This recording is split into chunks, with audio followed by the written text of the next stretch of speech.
আসসালামু আলাইকুম। আজ আপনাদের দেখাবো কাঁচা আমের শরবত। আমি এখানে 4টা আম নিয়েছি।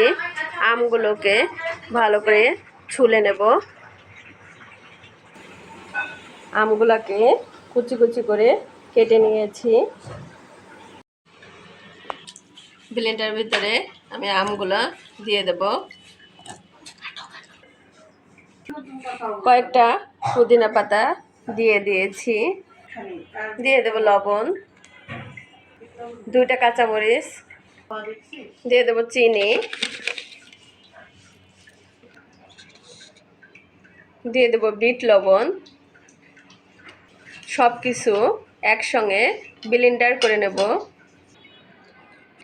সব কিছু আমি ব্লেন্ডার করে নিয়েছি।